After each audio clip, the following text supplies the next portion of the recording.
Good afternoon मित्रांनो, weekly ॲनालिसिसच्या व्हिडिओमध्ये आपलं सर्वांचं स्वागत आहे। या व्हिडिओमध्ये आपण निफ्टी आणि बँक निफ्टी नेक्स्ट वीकमध्ये कसं बिहेव करू शकतात व त्यांच्या ट्रेडिंग लेवल्स काय असतील याचे ॲनालिसिस करू।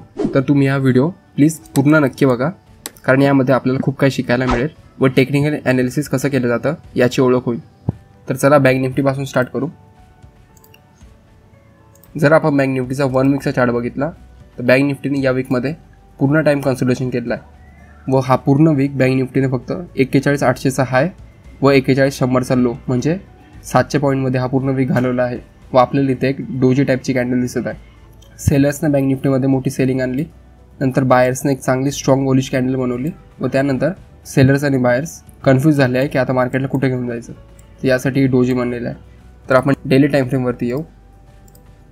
डेली टाईम फ्रेमवरती आपल्याला इथे बघायला मिळतं आहे की बँक निफ्टीने या रेंजमध्ये खूप टाइम कन्सोलिडेशन केलेलं आहे व इथे एक चांगला टाइमपास केलेला आहे। म्हणून जेव्हा पण बँक निफ्टी डेली टाइम फ्रेमवरती 41,800च्या वर डेली कॅन्डल क्लोजिंग देईल तेव्हा इथून आपल्याला 42,600पर्यंतचं टार्गेट बघायला मिळू शकतं। तेच बँक निफ्टी इथे 41,200ला ब्रेकडाऊन देतो आहे व इथे डेली कॅन्डल क्लोज करतो आहे, तर इथून आपल्याला चांगली मुवमेंट बघायला मिळेल 40,300च्या आसपास। व इथे आपण बघू इथे येऊन बँक निफ्टी कसं बिहेव करतो आहे। जर इथे सपोर्ट घेतला तर पुन्हा आपण वर जाऊ किंवा इथून एक नवा लो आपल्याला बघायला मिळेल। तर चला मंडेला ट्रेड करण्यासाठी इंट्राडे टाइम फ्रेमवरती आपण बँक निफ्टीचे ॲनालिसिस करू।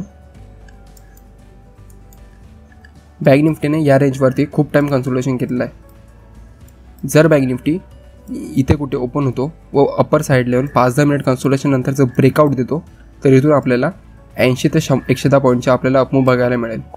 तेच जर बँक निफ्टी या लेवलवरती ओपन होतो आहे व खालच्या साईडला येऊन इथे 15-1 मिनिट कन्सोलिडेशन नंतर ब्रेकडाऊन देतो आहे तर आपलं फर्स्ट टार्गेट असेल 41,400 व सेकंड टार्गेट असेल 41,290।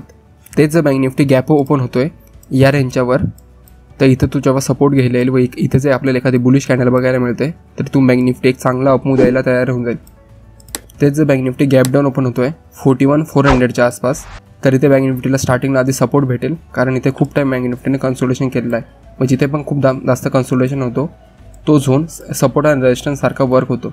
तर म्हणून इथे बँक निफ्टीला आपण जर एखादी बुलिश कॅन्डल बघतोय तर इथून बाय करू शकतो व टार्गेट 41,500 जो की एक राऊंड नंबर आहे इथे खूप शॉर्ट सेलर्स बसलेले असतील, म्हणून या लेवलचा आपण टार्गेट ठेवू। त्याचं बँक निफ्टी मोठा गॅप डाऊन ओपन होतो काही न्यूज कारण किंवा कशामुळे व या रेंजवरती येतो आहे तर इथे 5-10 मिनिट कन्सोलिडेशन नंतर जर त्याने ब्रेकडाऊन दिला तर बँक निफ्टीसाठी एक मोठी लेवल ओपन होऊन जाईल 41,150च्या आसपास। तर चला निफ्टीचं ॲनालिसिस करू।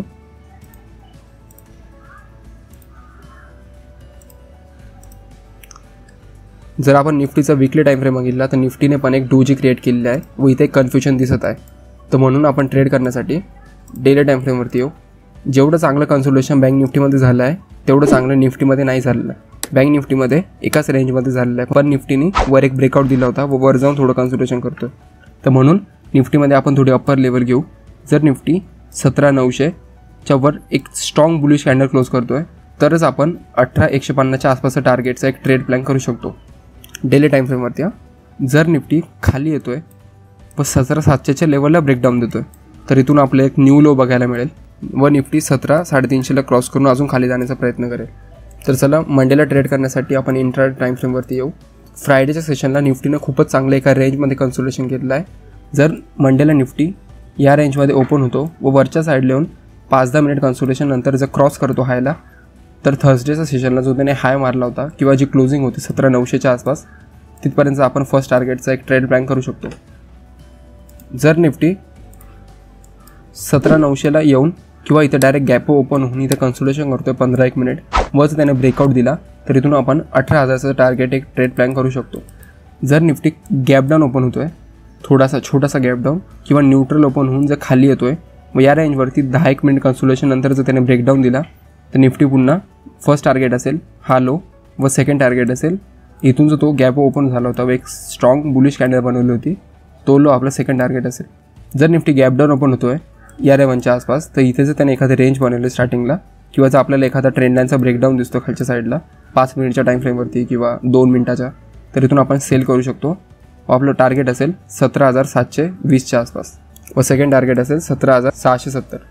पण एवढं लक्षात ठेवा की मोठी मुवमेंट तेव्हाच येईल जेव्हा जो थर्सडेचा हाय आणि थर्सडेचा लो आहे त्याच्या वर किंवा खाली निफ्टी निघेल तेव्हाच आपल्याला एक मोठी मुवमेंट एक्सपेक्टेड आहे, कारण यामध्ये पूर्ण निफ्टी कन्सोलिडेशनमध्येच राहू शकतो व यामध्ये आपल्याला मोठे मुवमेंट कॅप्चर नाही करता येणार।